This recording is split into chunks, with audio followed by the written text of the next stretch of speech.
एक बार की बात है, मैं स्कूल जा रहा था। जब मैं अपनी क्लास के अंदर एंटर किया, कुछ सेकंड के लिए मैंने ऑब्जर्व किया, लोगों ने मुझे खूब अटेंशन दिया, फिर वो वापस बिजी हो गए। तब मैंने खुद से एक ऑनेस्ट सवाल पूछा, मैं इनविजिबल क्यों? फिर कुछ समय के लिए मेरे दिमाग में थोड़ा शिफ्ट हुआ। अगर तुम भी खुद से पूछो कि तुम इनविजिबल क्यों, तुम्हारे अंदर भी ये शिफ्ट होगा। तो मैंने सवाल किया अपने आप से, मैं कॉम्पिटेंट हूँ, मेहनत बहुत करता हूँ। मेरा सबकॉन्शियस सोचता है कि मैं एक सेफ चॉइस में गेम खेल रहा हूँ। तभी उसी वक्त थोड़ी देर में मेरा दोस्त राहुल एंटर किया। तो मैंने ऑब्जर्व किया कि लोग सीधा उसकी तरफ एडजस्ट हो जाते हैं। उसने कुछ बोला भी नहीं होता, फिर भी ग्रेविटी उसके साथ होती है। क्यों? तुमने इसे ऑफिस मीटिंग में भी ऑब्जर्व किया होगा, तुमने भी प्रेजेंटेशन दिया, उसने भी दिया। तुमसे कहा गया we will let you know, उससे बोला गया walk with me for a minute. सिर्फ 1 मिनट का वॉक और गेम वही डिसाइड हो गया। तुमने कोई नोटिस किया, कुछ लोग बिना पुश किए स्पेस ले लेते और कुछ लोग हर बार एक्सप्लेन करते रह जाते हैं कि मैं वैल्यू ला सकता हूँ। यहाँ जो मैं कहने जा रहा हूँ वो स्कूल ने नहीं सिखाया, पेरेंट्स ने सॉफ्ट बनाकर छोड़ दिया और सोसाइटी ने जानबूझकर इसी ट्रैप में तुम्हें झोंक दिया ताकि तुम उनके पपेट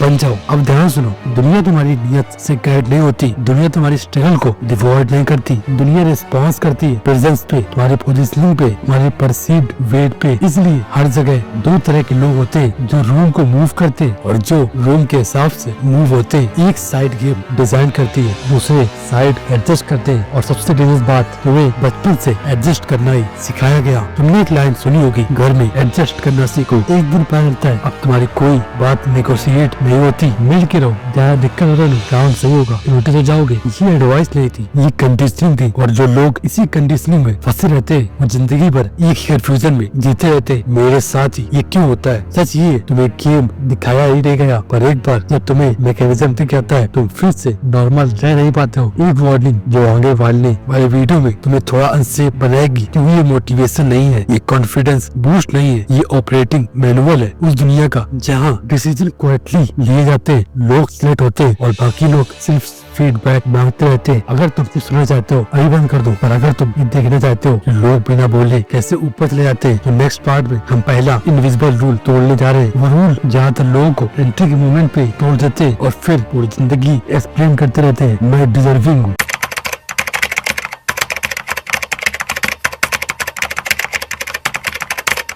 लॉ नंबर 1, फर्स्ट फटल सिग्नल। इस लॉ का कोर ये है, जब तुम बोलने बैठ देते हो और वहीं से गेम खत्म हो जाता है। ये हो जाए ना। अब ध्यान सुनो, जब भी कोई इंसान किसी ज्यादा इन्फ्लुएंशियल सीनियर या डिसीजन मेकर के पास जाता है, वो सोचता है गेम बातों से जीता जाता है। गलत, गेम सिग्नल से डिसाइड हो चुका होता है। तुम्हारे पहले सेंटेंस से पहले और सबसे पहला सिग्नल जो अननोइंगली तुम देते हो वो इंडीड। तुम कुछ ऐसे नहीं बोलते सर मुझे चाहिए, पर तुम्हारी बॉडी बोल चुकी होती है। एक बार इमेजिन करो, इंटरव्यू रूम में तुम चेयर पर थोड़े आगे झुक के बैठे हो, रिज्यूम दोनों हाथों से पकड़े हुए, आंखों में थोड़ी अर्जेंसी, थोड़ा होप। सामने वाला चेयर में पीछे लीन किए हुए, काम स्टिल। तुम पूरा बोलते हो पर डिसीजन पहले ही हो चुका होता है, क्योंकि वहाँ कोई वर्ड जज नहीं कर रहा है, वहाँ एनर्जी क्लासीफाई हो रही है। और जैसे ही तुम्हारे प्रेजेंस में आई नीड दिस का सिग्नल आता है, तुम एक कैटेगरी में चले जाते हो। वो कैटेगरी है seeker, asker, approval waiting type. और एक ब्यूटीफुल फैक्ट सुन लो, डिसीजन मेकर सीकर को अवॉइड करते हैं, इसलिए नहीं क्योंकि वो कैपेबल होते हैं, बल्कि इसलिए क्योंकि सीकर प्रेशर क्रिएट करते हैं। प्रेशर फ्यूचर डिपेंडेंसी को इंडिकेट करता है। और एक और सीन, टीम मीटिंग के बाद एक बंदा कैजुअली बोलता है if you need me no pain. दूसरा बंदा बोलता है सर बस एक मौका मिल जाए मैं प्रूफ कर दूंगा। गेस करो किसकी वैल्यू मेंटल लिस्ट से गिर गई? प्रूविंग की डिजायर सबसे महंगी करेंसी को चीप बना देती है। ये रूल स्कूल ने कभी नहीं बताया। जो खुद को सेल करता है वो खुद को स्मॉल वर्क का मार्क देता है। इसलिए जो लोग हर बार बोलते हैं बस एक चांस चाहिए, वो ये नहीं चाहते कि चांस उनसे छीना जाए उसी मोमेंट पे। और ये बात याद रखना, नीड सिर्फ वर्ड से नहीं दिखती, नीड दिखती है ओवर एक्सप्लेनिंग में, एक्स्ट्रा स्माइलिंग में, जल्दी हाँ बोल देने में, फीडबैक पे लेटे जाने में। तुम जितना ज्यादा बोलते हो प्लीज देख लो सिग्नल देते हो, उतना ज्यादा तुम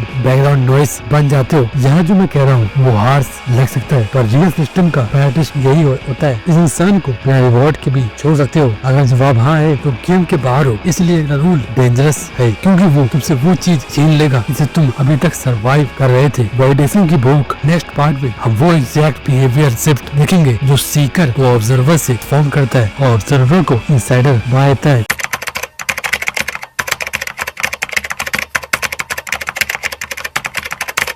law number number 2, the silent upgrade. इस लॉ का कोड ये है कि रिस्पेक्ट कैसे बिल्ड होती है बिना डोमिनेंस, बिना एक्सप्लेन किए। सुनो ध्यान से कि मेन वीडियो यही से स्टार्ट होती है, जहाँ लोग ये मान लेते हैं रिस्पेक्ट बोलने से आती है, smart answer, strong opinion, confident tone. पर रियल सिस्टम में रिस्पेक्ट साउंड से नहीं, साइलेंस से ग्रो होती है। एक चीज याद करो, मीटिंग चल रही है, टेबल के अराउंड 6 लोग बैठे हैं, 4 लोग तुरंत बोल रहे हैं, साइड एक्सप्लेन हो रहे हैं, आइडिया बाउंस हो रहा है। एक बंदा कुछ नहीं बोलता है, सिर्फ सुनता है, नोट्स पे ले लेता है। 30 मिनट बाद वही बंदा एक लाइन बोलता है, we are solving the wrong problem. Room थोड़ा सा स्टिल हो जाता है। वही मोमेंट है जहाँ पोजीशनिंग शिफ्ट होती है, क्योंकि जो पहले बोलता है वो रिएक्टर होता है और जो वेट करता है वो ऑब्जर्वर होता है। और डिसीजन मेकर रिएक्टर को यूज करते हैं, ऑब्जर्वर को रिस्पेक्ट देते हैं। तुमने कभी नोटिस किया है जूनियर लोग ज्यादा बोलते हैं, सीनियर लोग कम? इसलिए नहीं क्योंकि उनके पास कम आइडियाज होते हैं, बल्कि इसलिए क्योंकि उनके पास टाइम का कंट्रोल होता है। जो बोलने की जल्दी दिखाता है वो बता देता है मुझे देखा जाना चाहिए, और जो बोलने से पहले वो रूम पढ़ लेता है, वो सिग्नल देता है मैं गेम समझ रहा हूँ। एक और चीज इमेजिन करो, इंटरव्यू के एंड में पूछा गया do you have any question? Candidate तुरंत बोलता है यस सर। ग्रोथ का क्या स्कोप है? दूसरा कैंडिडेट 2 सेकंड रुकता है, फिर कहता है what usually makes someone fail in this role? Guess करो किसका क्वेश्चन का वेट ज्यादा होगा? एक क्वेश्चन फ्यूचर की बुक दिखाता है, दूसरा सिस्टम की अंडरस्टैंडिंग, और सिस्टम की अंडरस्टैंडिंग सेफ्टी होती है। एक हिडन रूल है जो ओपनली नहीं बोला जाता है, जो इंसान अटेंशन मांगता है उसे अथॉरिटी नहीं मिलती। अथॉरिटी तब मिलती है जब लगता है तुम्हें अटेंशन की जरूरत ही नहीं है। इसलिए रियल अपग्रेड लाउड होने में नहीं होता, अपग्रेड होता है पॉजेस में, अनआंसर्ड मूवमेंट में, रूम रीड करने में, और उस एक लाइन में जो बाकी सबके बाद आती है, एक वार्निंग। ये फेज अनकंफर्टेबल होता है क्योंकि जब तुम कम बोलते हो, बोलना स्टार्ट करते हो, तुम्हें लगता है तुम डिसिपेयर हो रहे हो, असल में तुम बैकग्राउंड से फोरग्राउंड में शिफ्ट कर रहे हो। और जब तुम्हारे बोलने की वैल्यू बढ़ती है, लोग तुम्हारा बोलना मिस करने लगते हैं। नेक्स्ट पार्ट में हम वो चीज तोड़ने वाले हैं जो साइलेंस के साथ अगर रह गई तो फिर भी ब्लॉक हो जाएगी, excess transparency.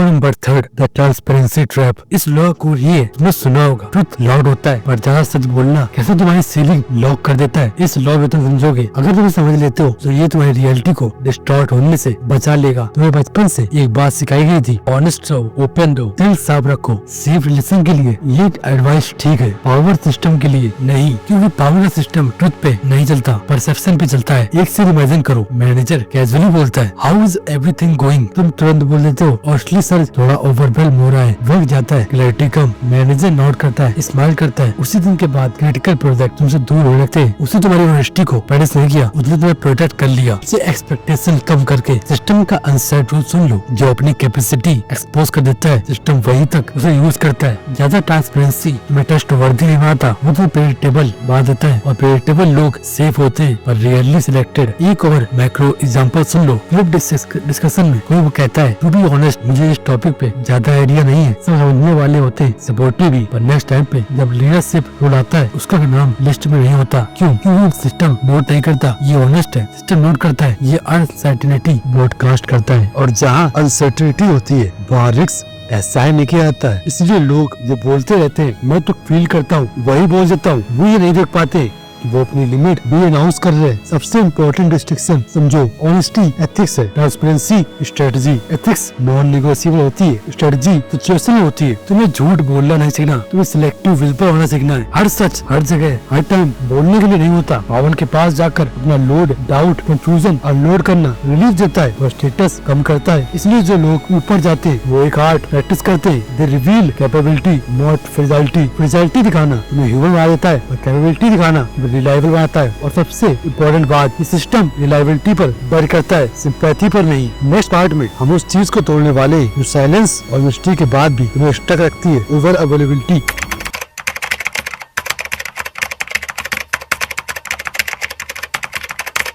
Law number 4, the availability penalty. इस लॉ को ये हमेशा अवेलेबल रहना कैसे तुम्हारी वैल्यू बढ़ा देता है, बयान तुम्हें पता चले। सुनो ध्यान से, तुम्हें लगता है अवेलेबल रहना कमिटमेंट है, तुम सोचते हो मैं रिप्लाई करता हूँ जल्दी, मना नहीं करता जल्दी, मैं हमेशा रेडी हूँ। तुम्हें लगता है ये सब तुम्हें डिपेंडेबल दिखाते हैं, सिस्टम इससे कुछ और ही काम देता है, रिप्लेसेबल। एक चीज इमेजिन करो, मैनेजर रात को 10:47 पे मैसेज भेजता है, तुम तुरंत रिप्लाई कर देते हो sure sir I will handle it. 5 minute बाद एक और टास्क, फिर एक और। नेक्स्ट वीक जब इम्पोर्टेंट प्रोजेक्ट आता है किसी और को ऐसा होता है तुम शौक में हो, पर मैं तो हमेशा अवेलेबल था, वही प्रॉब्लम थी। सिस्टम का अनसेड इक्वेशन सुन लो, जिसकी अवेलेबिलिटी इनफाइनाइट होती है उसकी वैल्यू फाइनाइट होती है। अवेलेबिलिटी रिस्पेक्ट का सिग्नल नहीं होता, अवेलेबिलिटी कैपेसिटी के डाउट का सिग्नल होता है। डिसीजन मेकर्स सबकॉन्शियसली सोचते हैं अगर ये इतना फ्री है तो शायद क्रिटिकल नहीं है। एक और माइक्रोस्कोप एग्जांपल सुनो। टीम कॉल आती है, एंड पूछा गया anyone free to take this, तुम तुरंत बोल देते हो आई कैन। सब स्माइल करते हैं और अगले कुछ महीने तक तुम एक्स्ट्रा काम करने वाला बंदा बन जाते हो। नोट द की रोल वाला बंदा, तुम हेल्प कर रहे होते हो पर सिस्टम तुम्हें बफर जोन में डाल रहा होता है। बफर जोन कभी ग्रोथ के सेंटर नहीं होता। ये भी नोटिस करो, जो लोग लेट रिप्लाई करते हैं वो रूड नहीं लगते, वो सिलेक्टिवली बिजी होते हैं, वो इररिस्पांसिबल नहीं लगते, वो बुक्ड लगते हैं, और बुक्ड लोग वैल्यूएबल लगते हैं। एक डेंजरस मिथ है जो तुमने मान लिया है, अगर मैं अवेलेबल नहीं रहा तो वो मुझे भूल जाएंगे। तो इसका उल्टा है, जो थोड़ा कम दिखाई देता है उसकी एब्सेंस फील होती है, और जिसकी एब्सेंस फील होती है उसकी प्रेजेंस करेंसी बन जाती है। इंपॉर्टेंट बात समझो, अवेलेबिलिटी का मतलब एक्सेस हो ज्यादा होना, स्कैर्सिटी मतलब होता है इंपॉर्टेंस फील कराना। पावर सिस्टम इंपॉर्टेंस को चेस करते हैं, एक्सेस को एक्सप्लॉइट करते हैं। इसीलिए जो लोग ऊपर जाते हैं वो एक सब्टल स्किल डेवलप करते हैं, warm when present, absent when expected. ना इग्नोर करते हैं ना चिपकते हैं, सिर्फ इतने डिस्टेंस रखते हैं जहाँ रिस्पेक्ट ब्रेथ कर सके। बेस्ट पार्ट वो एक गलती तोड़ने वाले जो अवेलेबिलिटी कम करने के बाद भी तुम्हें वीक दिखा देती है, ओवर एग्रीएबल।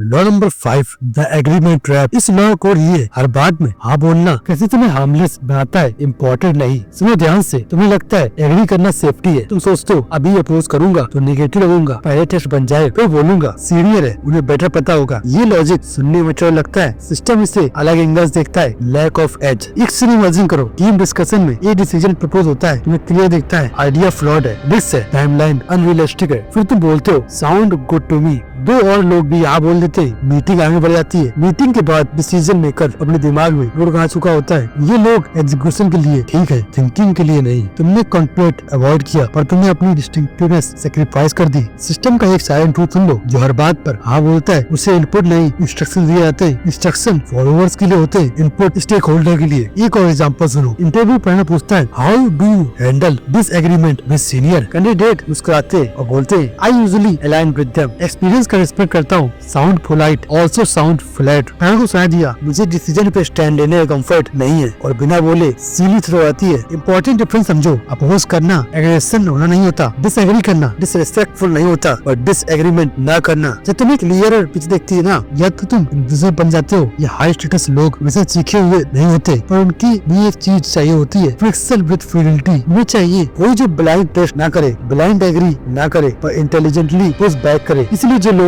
ऊपर जाते हैं वो एक डेंजरस बैलेंस रखते हैं, रिस्पेक्ट टोन में, इंस्टेंस लॉजिक में, ना लाउड ना सबमिसिव। एक लाइन जो गेम चेंज करती है, I see the upside but here is the risk I am seeing. इस एक सेंटेंस में तुमने 3 चीजें दे दी है, इन्वॉल्वमेंट, करेज, इंडिपेंडेंट थिंकिंग। एक वार्निंग जो तुम्हें शिफ्ट करेगी। अगर तुम सिर्फ एग्री करते रहे तुम सेफ रहोगे, पर सेफ लोग कभी सेंट्रल नहीं होते। नेक्स्ट पार्ट में हम उस चीज को एक्सपोज करेंगे जो डिसएग्रीमेंट के बाद भी तुम्हें रिग्रेट करा सकती है, ओवर एक्सप्लेनिंग।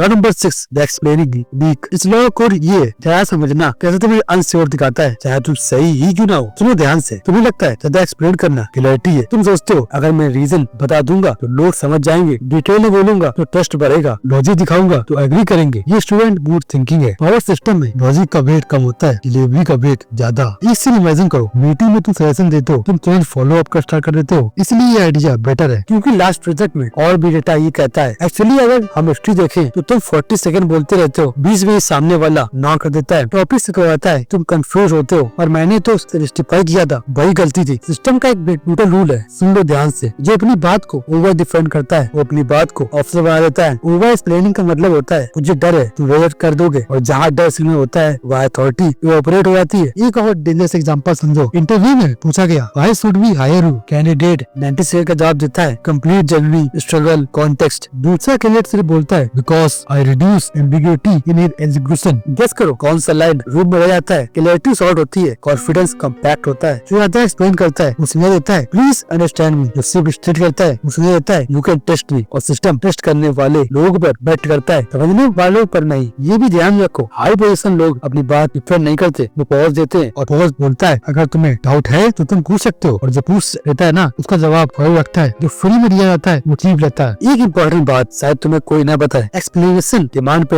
होती है, डिलीवरी डिफॉल्ट में शॉर्ट होती है, एक सिंगल सेंटेंस जो डिफरेंस क्रिएट करता है, happy to go deeper but this is the core. इस लाइन में कॉन्फिडेंस है, कंट्रोल है, और एग्जिट ऑप्शन भी है। नेक्स्ट पार्ट में हम उस इनविजिबल डेंजरस हैबिट को तोड़ने वाले जो सब चीज सही होने के बाद भी तुम्हें आउटसाइडर रखती है, chasing approval.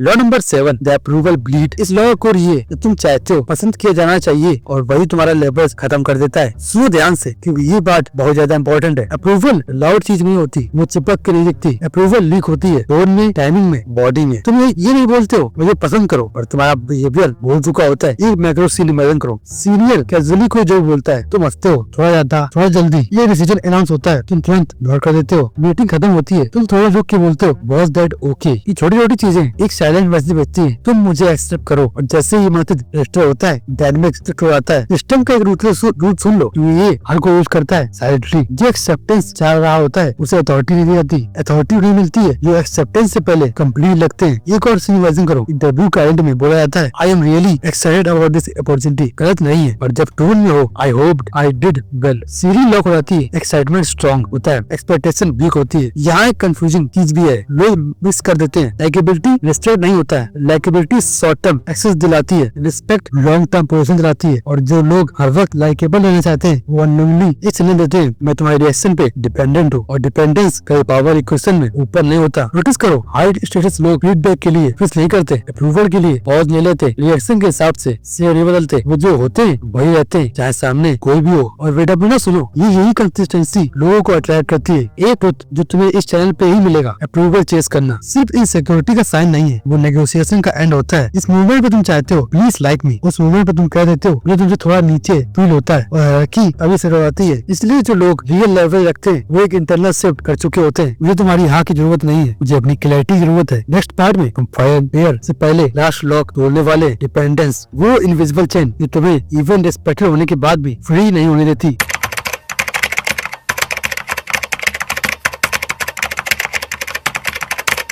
Law number 8, the dependency chain. इस लॉ को ये जब किसी एक हाथ पे तुम्हारा पूरा पिक्चर अटक जाता है। इसे समझने के लिए मेरी बात कान ठोक के सुनो। डिपेंडेंसी लाउड नहीं होती, वो रिक्वेस्ट नहीं होती, वो डेस्परेशन भी नहीं होती है। डिपेंडेंसी इन पोस्टर होती है। तुम बाहर से काम लेते हो और अंदर से एक थॉट चलता रहता है, अगर ये अपॉर्चुनिटी चली गई तो मेरा क्या होगा। और बस यही थॉट तुम्हारी पूरी स्ट्रेटेजी को सॉफ्ट कर देती है। एक सीन इमेजिन करो, फाइनल राउंड इंटरव्यू में सैलरी डिस्कशन ऑलमोस्ट डन था। तुम्हें एक नंबर बोलना चाहिए था पर तुम बोलते हो I am flexible whatever work for the company. तुमने नेगोशिएशन की, तुमने अपना लेवल डिलीट कर दिया। ये सिस्टम एक चीज जो निर्भर करती है, इसके पास एग्जिट नहीं है और जिसका एग्जिट नहीं होता उसका रेट फिक्स हो जाता है। एक और मिनट सिग्नल तुमने देखा होगा अपने आसपास, क्लाइंट के साथ मीटिंग में वो थोड़ा डिले कर रहा है पेमेंट में, तुम कुछ नहीं बोलते हो। हर फॉलोअप में टोन थोड़ा सॉफ्ट होता है, क्लाइंट समझ जाता है ये डिपेंडेंट है और बस वही से रिस्पेक्ट बेस शुरू होती है। सिस्टम का सबसे रूथलेस रूल सुन लो, जिस इंसान का पास वॉक अवे पावर नहीं होती वो नेगोशिएशन में ऑलरेडी हार चुका होता है। वॉक अवे पावर मतलब है एटीट्यूड नहीं होता, वो एरोगेंस नहीं होता, वो ऑप्शन डेंसिटी होती है। तुम्हारे पास दूसरे पाथ है, दूसरी एलाइंस है, दूसरे प्लान्स है। ना भी हो सकता है पर लगना चाहिए कि हो सकते हैं, क्योंकि पावर सिस्टम रियलिटी से कम परसीव्ड ऑप्शनलिटी से ज्यादा रिएक्ट करते हैं। नोटिस करो जो लोग बोलते हैं I will see and let you no, उनके पास डिसाइड करने का टाइम होता है। जो लोग पूछते हैं प्लीज कंफर्म टुडे, उनका फेट ऑलरेडी लॉक होता है। डिपेंडेंस का सबसे बड़ा नुकसान ये है तुम अपना बेस्ट वर्जन सिर्फ इसलिए सैक्रिफाइस कर देते हो कि तुम रिस्क नहीं लेना चाहते हो। और विडंबना ये है रिस्क अवॉइडेंस वो चीज है कि तुम्हें रिप्लेसेबल पा देती है। हाई लेवरेज लोग एक लाइन पे जीते हैं, अगर ये नहीं हुआ तो मैं फिर भी ठीक हूँ। इस लाइन को बोलना नहीं पड़ता है, ये पोस्चर में दिखता है, डिसीजन में दिखता है, वॉइस में दिखता है। और जैसे तुम डिपेंडेंसी ड्रॉप करते हो तुम्हारा टोन बदल जाता है, तुम्हारा बॉडी सेटल हो जाती है, तुम्हारा नेगोशिएशन फ्रीड हो जाता है। नेक्स्ट पार्ट में जो फाइनल पार्ट है हम सब कुछ ट्राई करने वाले वो एंटिटी शिफ्ट जो शो करता है कि तुम रूल फॉलोवर्स नहीं सिस्टम रेडी बन चुके हो।